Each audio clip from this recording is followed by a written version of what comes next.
আলাইকুম। ওয়ালাইকুম সালাম। কেমন আছেন? ভালো আল্লাহ। আলহামদুলিল্লাহ। আপনার তো দেখতেছি অনেক সমস্যা। হ্যাঁ জি, আমি পায়ের সমস্যা। পায়ের সমস্যা না?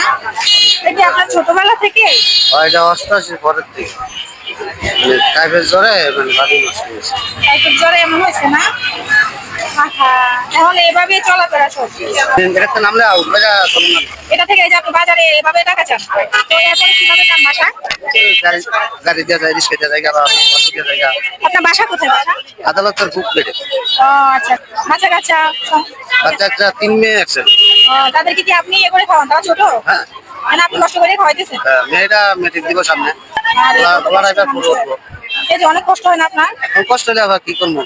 যাক, আল্লাহর উপরে ভরসা রাখবেন সবসময়। আল্লাহ তাআলা যা করে কিন্তু ভালোর জন্যই করে। হ্যাঁ, আর শুক্র আলহামদুলিল্লাহ, আমার থেকে খারাপ আছে না আরো। অনেক আছে। মানে নিজে বসে করতে, নিজে বাথরুমে যাইতে পারি, নিজে লইও গায়ে যেতে পারি। মাশাআল্লাহ। দর্শক দেখেন, উনি আসলে অনেক সুন্দর একটা মূল্যবান একটা কথা বলছে। উনি বলছে যে ওনার চেয়েও খারাপও আছে আরো।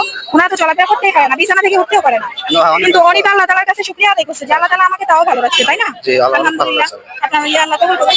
আপনি অনেক ভালো কথা বলছেন। তো আপনার জন্য আমার পক্ষ থেকে একটা গিফট আছে। একটা বলেন, এটা বলেন তো দেখি আপনি কত টাকা পাইছেন? আপনি কি খুশি? ইনশাআল্লাহ আলহামদুলিল্লাহ। এটা দিয়ে আপনার কাজে আসবে 200 টাকা? কাজে আসবে, তারপর যা পাইছি তাই আলহামদুলিল্লাহ। আল্লাহ তাআলা রিজিক আছে আমার বিষয়। এইটাই, যাক, আপনি অনেক সুন্দর মূল্যবান কথা বলেন। আপনার কথাগুলো আমার অনেক ভালো লাগছে।